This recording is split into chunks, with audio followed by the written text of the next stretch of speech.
You're gonna see soldiers, American soldiers, carrying children in their arms. You know what I'm saying?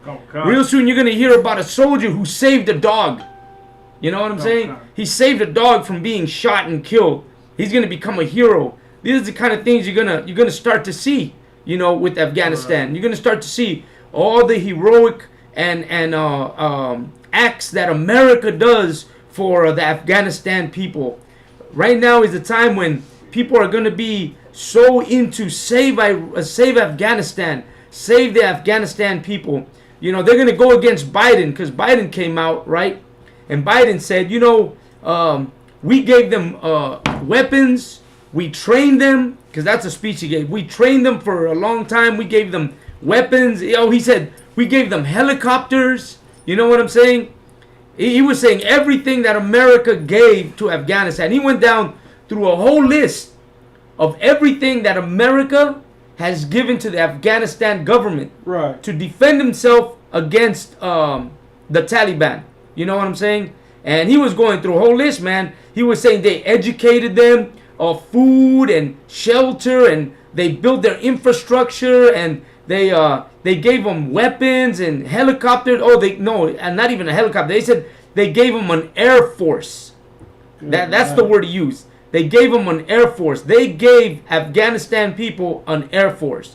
America has done so much for the Afghanistani people, man. Like, man, they've stretched out their budget to help the people of Afghanistan. Go ahead, Malaka. I'm going to just ask this, I don't mind. You think they're going to put their kids in cages? Oh, no, not at all, not at all. On the contrary, they're defending because the children are living in the dirt. Because the children are living in houses that are, made of clay, and they're living in conditions that no human should live in. You know what I'm saying? They're showing pictures of how the Afghanistan people live, and you know, the pity and the sympathy and everything that comes out of the humane side of America is going to Afghanistan right now. Like, people are saying, oh man, look how these people live. How could you live? They don't have no running water. You know, they gotta get water from buckets. You know what I'm saying? They live in the dust. You know what I mean? Their children get no education. Look at the way they're dressed. You know, but you look at these Afghanistan people, and you're looking at the Native American people of America. You're looking at the black people of America. You're looking at the Hispanics who work in the fields of America to feed America. You know what I'm saying? And we don't get that sympathy, and we don't get that how could I say, that love that they're giving them. Man, we fought in the wars of America. We died in the wars of America. We gave America freedom. That white man that has that house and that white picket fence is because a black man gave it to him. It's because a Mexican gave it to him. It's because a black and a Hispanic and a Native American Indian died in Vietnam for you could have that freedom. Died in World War II for he could have that white picket fence. Died in the Korean War for you to have and be able to wave your flag. He killed Germans. He killed Nazis. He saved the world. And yet, they still live in the ghettos of America. They still live on the reservations. They're still eating, handouts from an American government, because it's almost impossible for them to be able to live in the neighborhoods where they can live at. America bring drugs into their neighborhoods to destroy them. This is the thanks blacks, Hispanics, and Native American Indians get from America. And the Afghanistan people, what did they ever do for America? They've done nothing for America. Right. You know, and I don't hate Afghanistan people, so man, they can do whatever they want. But don't give the pity that black, Hispanics, and Native American Indians deserve, or the sympathy that black, Hispanics, and Native American Indians deserve, or the love that black, Hispanics, and Native American Indians deserve, before you give it to them. You know what I'm saying? That's really what it is. You know, you're over here saving the Afghanistan people, but you're letting black, Hispanics, and Native American Indians rot in America. Where's that place where the water is in Michigan? In Flint, Michigan, right? They haven't had drinking water since I don't know when. And all they got to do is fix a goddamn pipeline, a water line, right? Clean the water. They're bringing oil from Alaska through a pipeline, going through Native American Indian territory, through North Dakota and South Dakota, destroying the land to bring in pipes for they can bring in crude oil out here. You can't do that for water in Alaska, or do that for the water that's floating around in the ocean from those, what do they call those icebergs that have broken off and are floating out, melting. It's impossible. What kind of people are these? Go ahead, Malagma. No, so like, sir, I was just going to add one more thing, you know, because when you're dropping this heavy, how many so-called blacks, Hispanics, and Native Americans died in Afghanistan? Absolutely. Fighting for America, you know. Right. Enlisted in the white man's military. Went out there, you know, and risked their life and limb for that war, man. And all in the end, this is the end result, man. Right. This is what happens, man. And that's the sad part, man, because, you know, them brothers and sisters believed in America. They believed in fighting for, you know, thinking that was going to give them love from the so-called white man. But because the show, man, just, you know, pale face, forked tongue, man. And now these brothers and sisters are going to suffer more when they're seeing what went down, to learn that all of it was for nothing. All of it is for nothing, man. And you know what they did? They went and they came back as limbs and pieces and in boxes. Right. And with diseases and with the radiation poisoning. Right. And all the other things that come with fighting a war for a country that doesn't care about you. Right. For a country that has an interest in a natural resource but has no interest on the people. Right. You know what I'm saying? The only reason why they were in Afghanistan is because they have an interest in that country. Right. They don't care about the people, but they'll show those people love because of why? Because they have an interest in the country. Right. You know what I'm saying?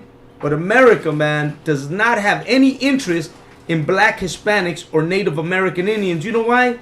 Because here in America, you're expendable.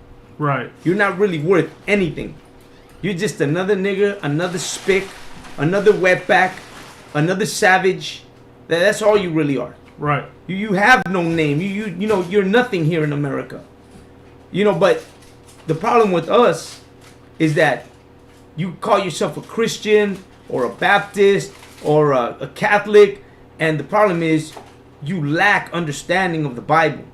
Because if you understood your Bible, you would understand that you need to separate from this nation. You need to separate from these people. You need not love what these people love. These people here in America, these people, and I am using that word the right way, these people worship a God that's not your God. They worship a white Jesus. They know it's Caesar Borgia because they love Caesar Borgia. Right. You know why? Because America loves superstars.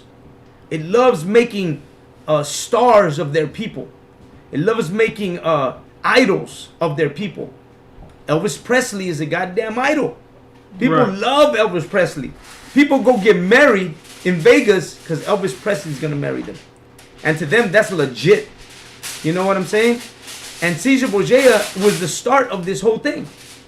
Here is the beginning of you having idols. Caesar Borgia was the greatest idol the white man has ever had. And black, Hispanics, and Native American Indians, you're worshiping their idol. That's their idol. That's when when we tell them, oh, you know what? That's not Jesus. You know, it is Jesus. It's their Jesus. You know what I'm saying? But not for us black, Hispanics, and Native American Indians. That's not our Jesus. That's not our Yahushua. That's not our Christ. But it is theirs. And they have every right to worship him. The problem with us is that we have joined with the oppressor and took in his ways and done what he does.